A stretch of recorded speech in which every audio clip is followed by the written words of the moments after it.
going on, guys? I'm Austin Putnam with FlickDirect here with Oscar-nominated director Benh Zeitlin on his new film, Wendy. How are you doing, sir? I'm great. Happy to be here. Nice. Well, first of all, I just want to say we were just talking off camera how I loved your visual style of the film. It felt very grounded, but at the same time it had these very fantastical elements. Talk about how you went into getting the visual style of Wendy altogether.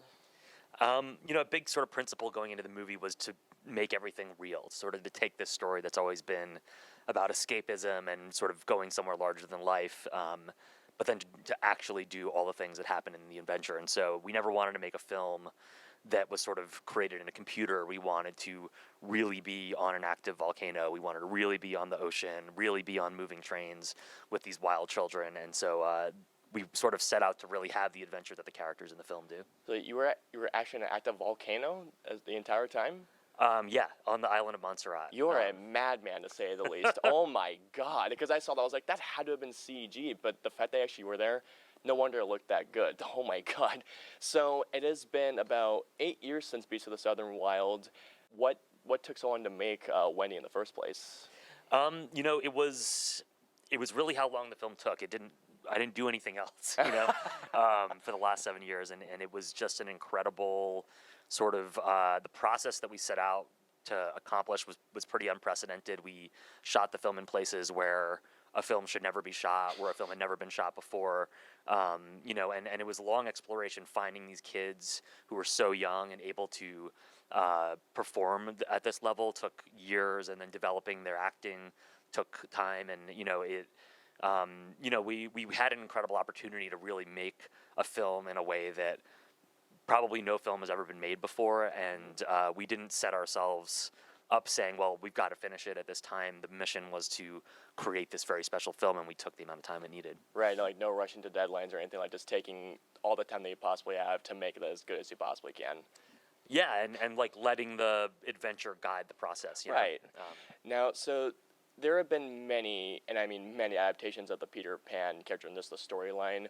What was it about Peter Pan that made you say, okay, this is what I want to do for my second movie? I think that, the film uses the framework of Peter Pan, but it's really a completely different story, Yeah. And it's certainly unlike anything that's ever been, probably unlike any other Peter Pan version or unlike any other film.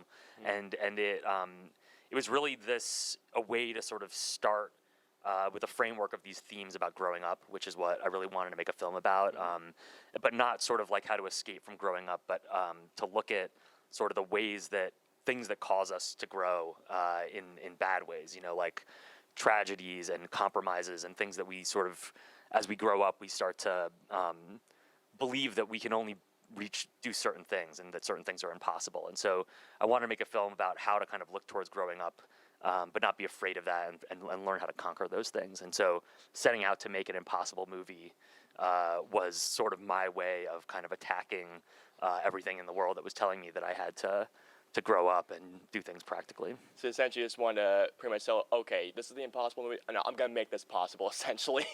Yeah, that was part of the mission. And then, hopefully for people that watch it, it's inspiring in that way, not just the process of the film, but the film is about how to get older and not compromise and not sort of give up on your faith, your dreams, your joy. Like, How do you hold on to those things? So let's talk about Devin France, because I thought she was excellent as Wendy. So why casting someone like her over casting someone that probably has a bit more acting experience, even though she was incredible in this film?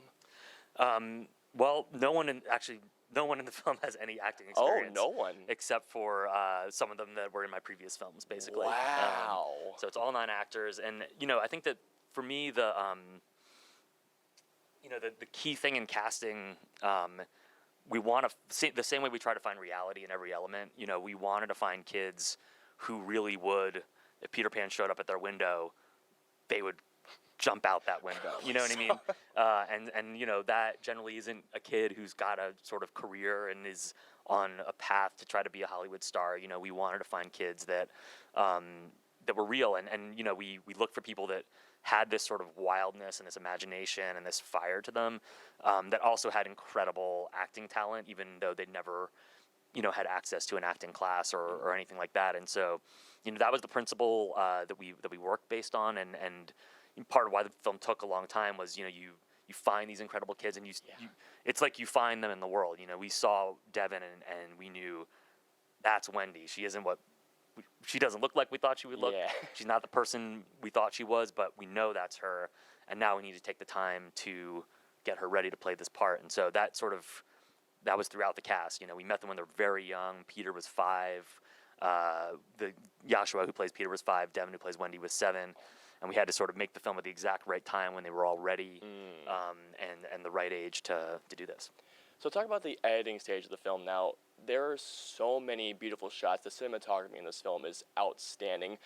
I can only imagine how much you had to probably cut out for time's sakes. Like, what was the time between like the rough cut, the director's cut, and the theatrical cut? Like how much did the film match the cut that they're gonna be showing very soon?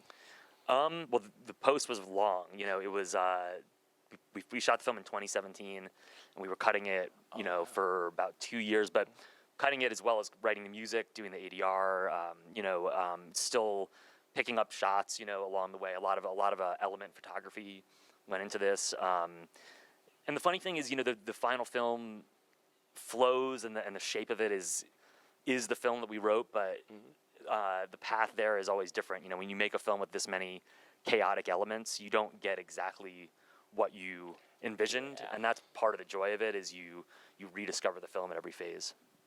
Now, one more question before I leave you today. So, congratulations on getting into Sundance on this film. What was the feeling like when you're introducing a film like this to a very prestigious film festival like Sundance? It was amazing because, we showed it at the same theater that Beasts of the Southern Wild premiered at, Nice. On the same day of the festival. And it was interesting to sort of, that moment totally changed my life 8 years ago. And then to sort of end the journey of Wendy in the same place was really surreal. It was almost like I stepped out of time into Neverland and then came back to the same exact place where it all began. And it was really beautiful just because, honestly, the coolest thing about it was all these kids here, they're all from South Louisiana.